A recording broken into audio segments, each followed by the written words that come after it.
Wonderful.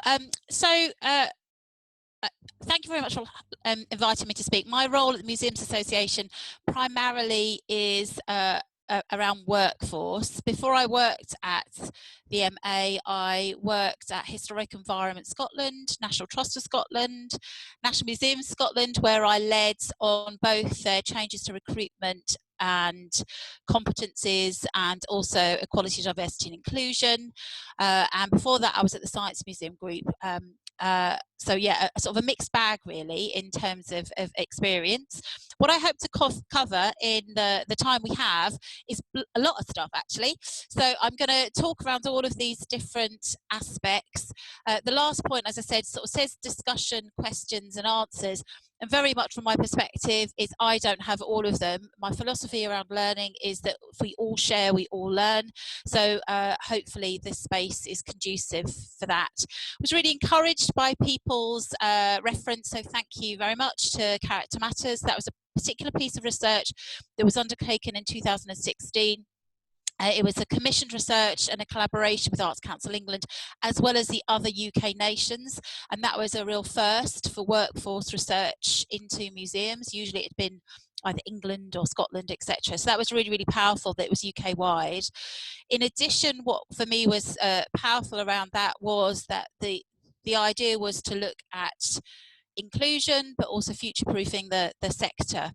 My commitment to Character Matters is to ensure it's not a report that gathers dust, which unfortunately in my experience of working in the sector for nearly 20 years has been that we do reports really well, we just don't do action as well as we do reports. So I'm hoping we'll, through today, create some action. And the focus is on recruitment, but I think it's really important to say is that the numbers of people leaving the sector because of their experience of exclusion, even though we may get it right, and I'm not saying we do, but we could get it right from a recruitment perspective, it's important to think about the life cycle of the employee in the fullest sense.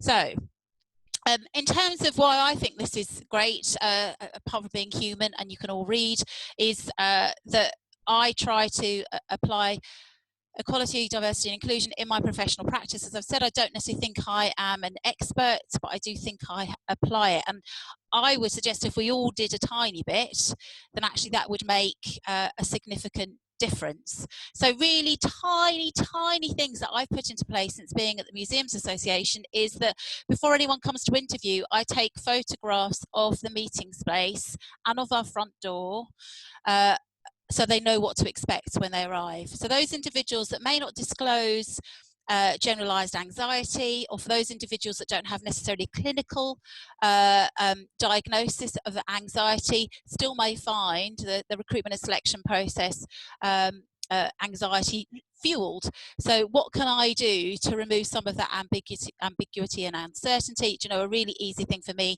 is to send them photographs of what the space looks like. It's just one thing that's off their list.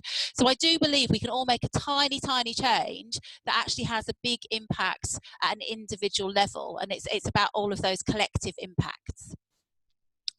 I think what is important, it was really lovely to see the slide that was shared before the tea break around definitions, is that they are important. And I think the reason they're important from my perspective is they allow us to communicate internally what we mean by equality, diversity and inclusion. It enables us to be really clear about what our scope and focus is around equality, diversity and inclusion, and that will be different depending on where you're located, you know, in terms of the UK, but also the particular context or issues your organisation faces. So these definitions are not sort of standard definitions for everybody. These are Museum Association definitions, and that's what guides our work in the broadest sense. And what we're really clear about is that, you know, to practice inclusion is critical if you want to then have diversity. So it is all about making sure that people don't feel othered, don't feel on the sidelines.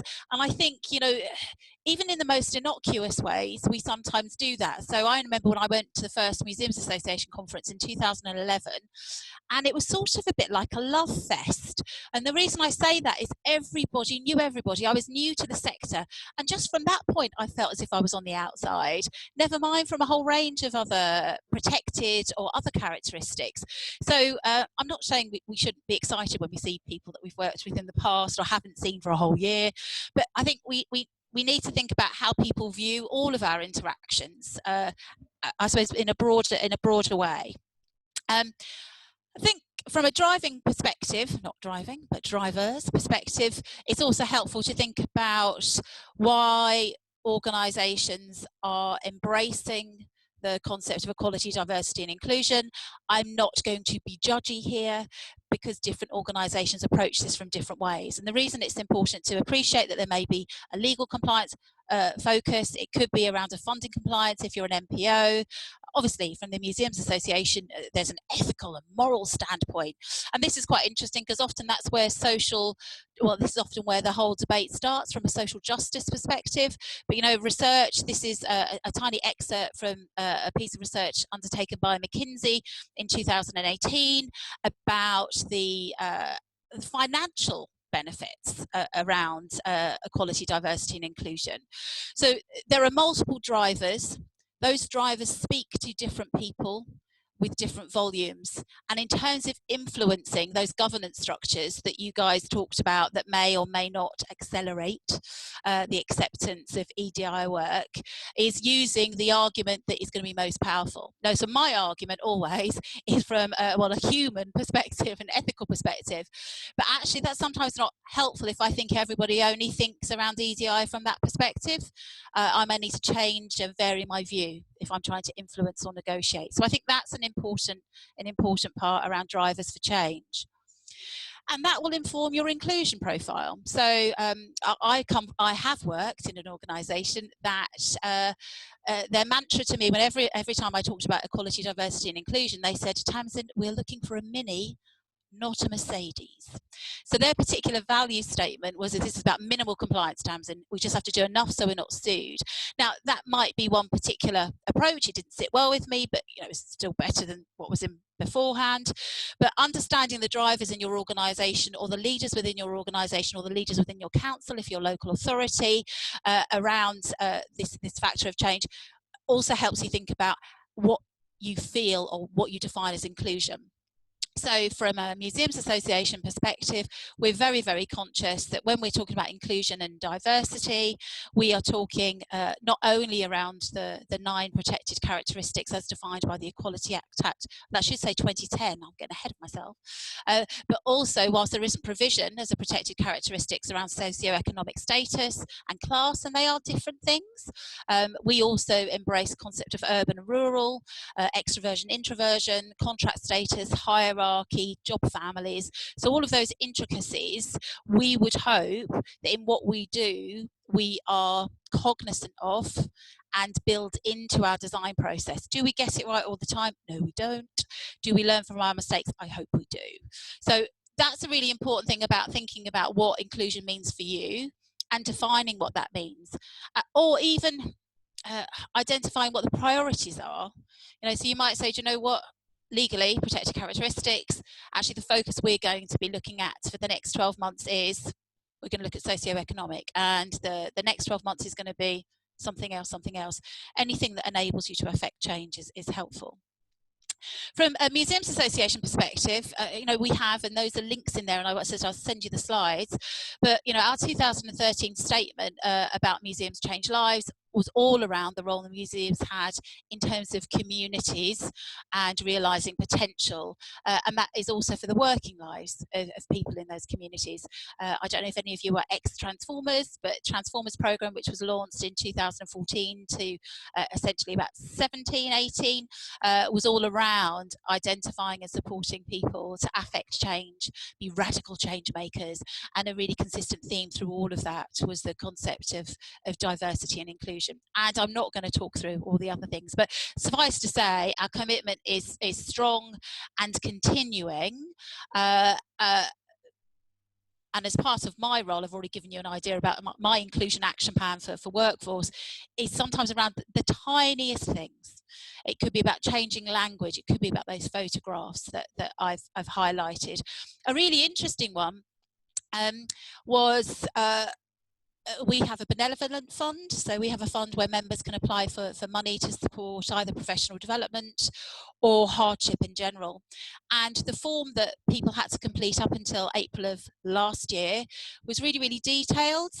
You had to sort of say what you had in your savings. You had to say what you, how much your rent was, a whole raft of really detailed financial questions. And we had 2 people that wanted to apply for funds that said they couldn't because in their marital relationship, they were not allowed to know that information, which I know it's the 21st century sounds really bizarre, doesn't it? So, but from an inclusion perspective, that's not something we'd even thought about. But it was something we could respond to. So we changed the forms so that, you know, if you're applying for money to do professional development, I don't really need to know how much money is still outstanding on your mortgage. So I put an additional barrier in. So there is something around making tiny changes, but also being responsive to people's suggestions and not questioning those, rather than thinking, well, we've never done it like that. So our commitment is strong. And just in case you're a visual learner, here are some lovely images. But I suppose one of the challenges I would suggest is that it's more than those beautiful images, and we'll come on to that in a moment. So I was asked to talk about people that were winning at this, and I think this is really hard because not everyone measures what winning looks like. Not even everybody knows what winning looks like. A lot of the projects around inclusion, whilst they may well be funded and there may well be compliance requirements to make measurements, the lead time for those measurements may not be in place. So it's really hard to say who's winning, but I've sort of highlighted 4, I suppose, examples of organisations that I think do good work in this area. So, oh my goodness, Cornish Museums. So the Citizen Curators Project is a really good example of that, around identifying some of the barriers to further employment, around gaining access to what museum practice looks like, and how to get in through a supported and integrated programme, and you will know about Citizen Curator. We've already heard it mentioned already today.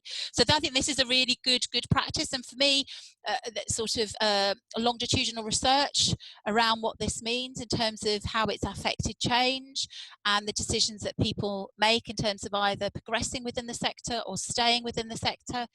Equally, their experience of this. So I've taught on this programme around ethics and how even some of the volunteers are, their experience of work on this programme flags up sometimes some tensions between interventionist approaches. Museums, Galleries Scotland, so up here in Scotland, which is now sunny for your information.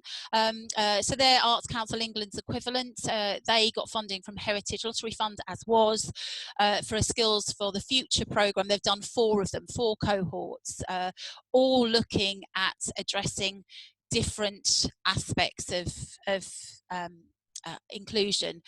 This one specifically was around individuals not having had any formal higher education qualifications. So, you know, one of the issues that we might have as a function of inclusion in our sector is this concept of credentialism, so that we want to make sure that, you know, everybody has got a master's or everybody's got a PhD. When I first joined the Science Museum group back in 2001, on my first day, I was greeted by somebody who remained nameless, who shook my hand and asked me what my second degree was in. You know, if that doesn't make you feel as if you're not in the right place, I don't know what does. So this was a really interesting piece of work. The evaluation, again, I'll send this as a link, has been really, really positive in terms of both employability and retention. The reason I highlight this from a recruitment perspective is that they adopted a personal qualities approach. So they were identifying potential, and they were identifying personal qualities. And what do I mean by that? So skills, traits, characteristics that would mean that you have greater openness to learn. And because this was a program that was dedicated to developing people, actually it was that potential and that openness to learn that was really, really important. Again, there was a recruitment component around this. So what they could have done is adopted a very traditional approach in terms of recruitment practices, and that would have still created a barrier here. So it is about thinking through the whole process. Norfolk Museum Service, so Sarah Gore is a programme manager and has been. They've seen 40 people go through over the last 4 or 5 years, and it's a dedicated traineeship again. But again, the key aspect is around recruiting individuals in a different way. So rather than adopting an interview approach solely, they adopted a mixed approach in terms of different exercises so that individuals could showcase different skills rather than talking. And certainly, if you take one thing away from this in terms of mixing up your recruitment practices, is really around looking at skills, not words, or attitudes, not words. So if you're recruiting for competence, which we often see in a recruitment situation where we're recruiting for staff, you know, let's look at what skills they have rather than what they can talk about. And the same thing if you're looking at recruiting or appointing, I should say, trainees or volunteers. So you may well be recruiting or appointing for potential. Again, looking at that rather than the words. So often that qualities-based approach is better, an attitudinal approach is better for recruiting for potential. And why do I say that in terms of skills or traits versus words? You know, number of reasons. You know, first of all, English as a second language. Gender differences, so a huge amount of research around the concept of modesty. So as a woman, I'm less likely to own my success. I'm more likely to share my success. There's other aspects around words rather than skills. Labour again, you know, extroversion versus introversion. Interviews are inherently extrovert biased. So assessing skills or attitudes rather than words in a traditional interview situation can be hugely inclusive, and I'll come back onto some others in a moment. Final example for me is Museum of London. Now they do some amazing work with volunteers. They do some amazing work with work experience.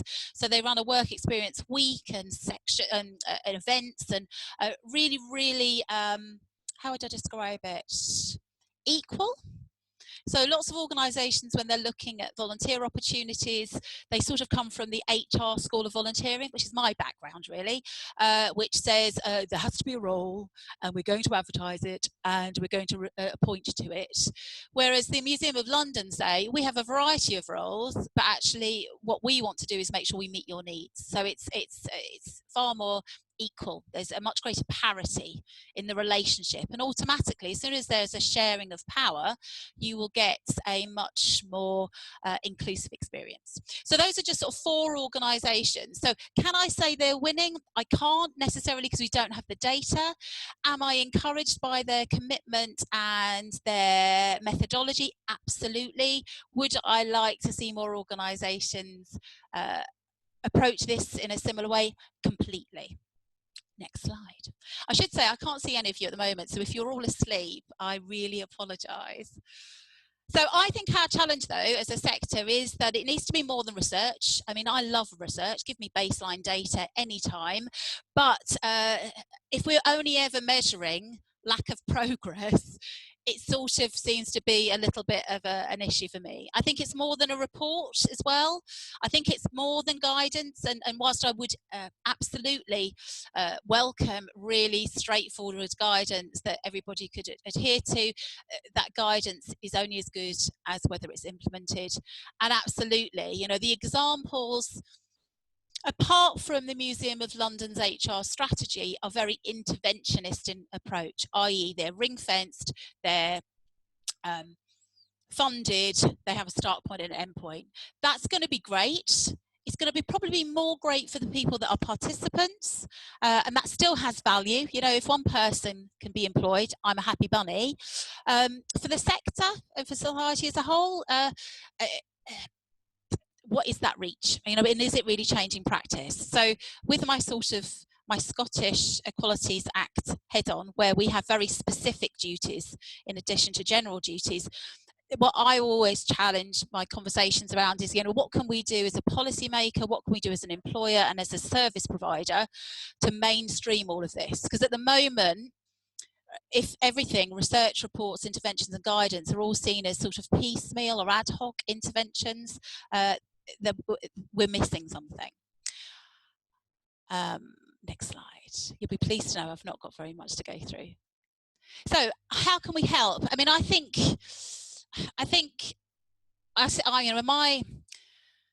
my reflection is, surely this is obvious. Who wouldn't want to work with other interesting people that have different viewpoints and different skill sets? Because it just makes it more fun in general. Never mind being the business or the moral or ethical thing to do. But not everyone is like that. So I think sometimes our challenge can be met by thinking of implementing this literally as this is a change. And just as you would adopt or approach any sort of change management situation, what does that look like? What's your theory of change? What is your end point? How are you going to get there? How are you going to measure it? What model are you going to adopt? I could bore you about Cotter, but I won't do. So what is your model of change, and how are you all going to work towards that? I think it is a project that ultimately will move from project status into operational status. So again, just as you would do, what's a critical path? How are you going to proceed? Who can you build alliances with? Who can you lobby? All of those things. I think there is something around negotiation, and I wanted to put in sort of influence rather than negotiation, but it might go backwards and forwards. And this comes back to the drivers, knowing what stakeholders will be energized with what argument. Is it about facts?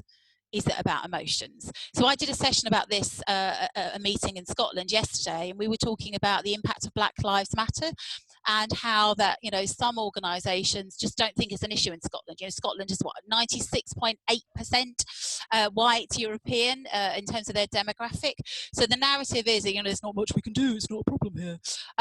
And the discussion was, well, if we had really good metrics around hate crime, we would be able to very clearly say, well, it is an issue, and it's an issue in our local area. So thinking around how to influence and how to help people take the steps you want them to take.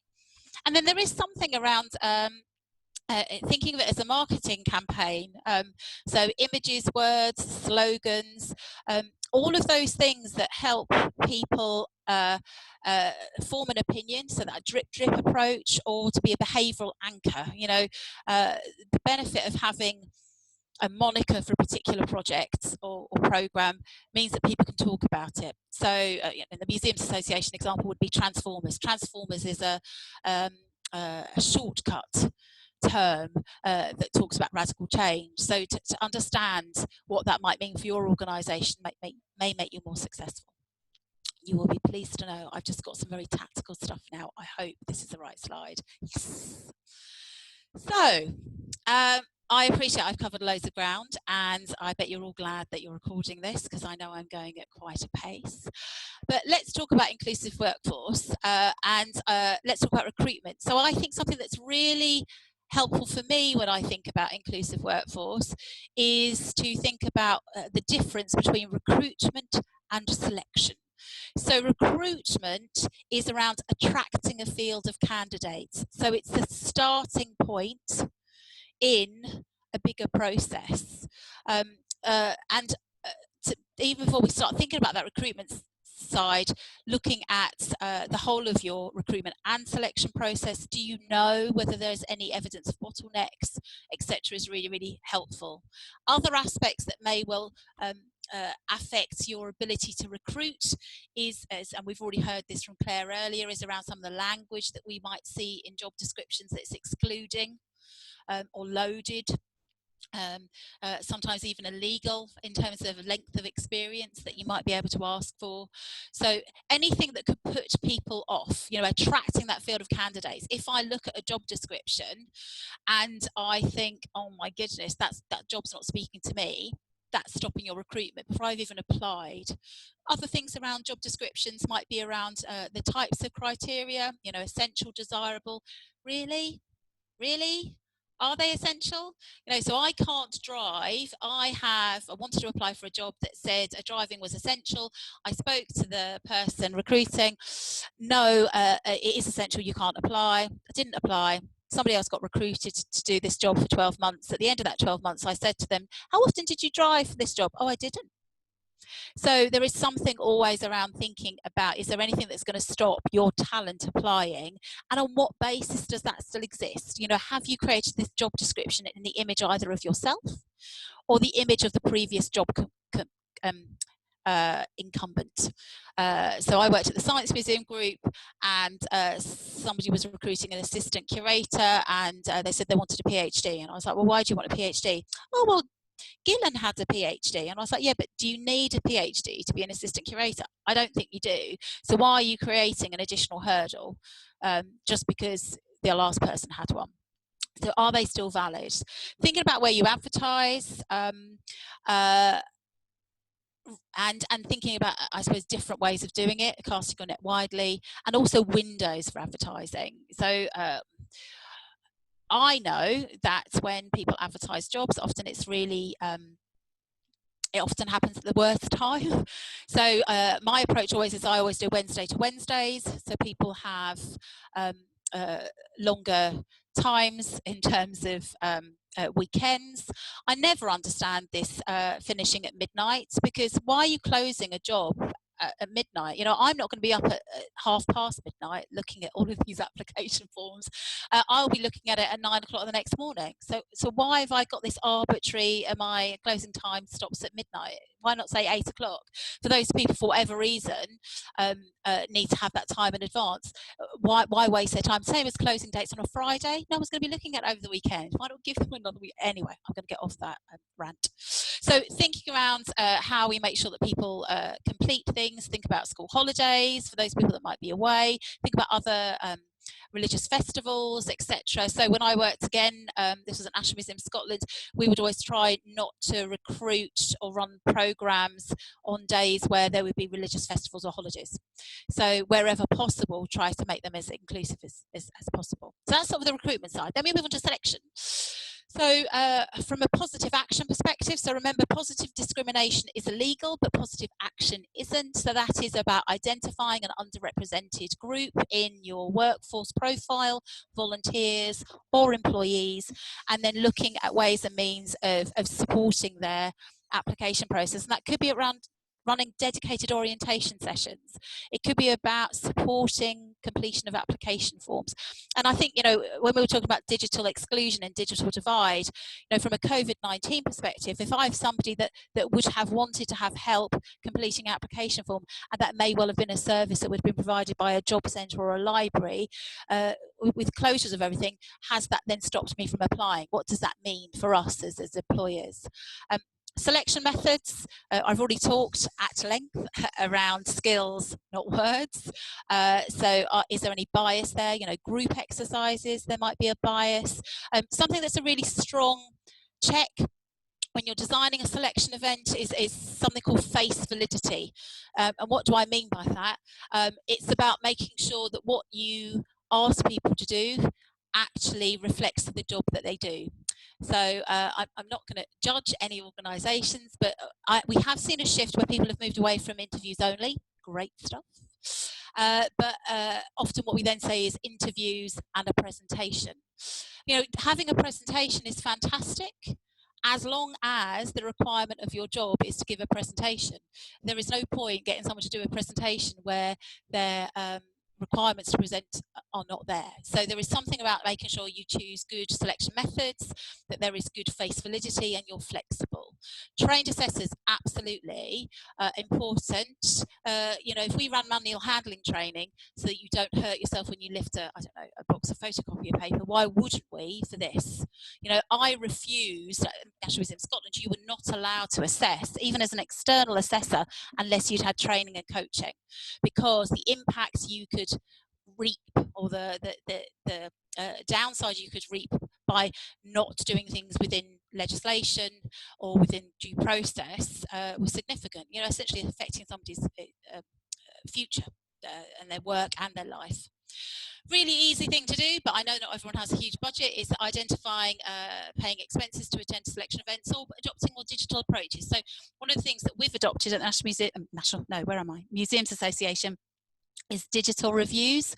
So we now do those as part of our professional development program. We will continue to do those as part of our professional development program, and it will be a blended approach, so people can choose to come face to face if that suits their approach, but equally to help people participate, we're adopting a digital approach. And then the final thing really just around inclusive workforce is around the decision making. So many things can help you. Everything I've just talked about make a recruitment and selection process more objective and less subjective. But the big issue in all of this is human beings, unfortunately. So wherever you have human beings, there will be something else operating. So with the greatest will in the world, you can have all of this in place, but it will never make it wholly objective. It will just make it more objective and less subjective than if you didn't. And that's really important.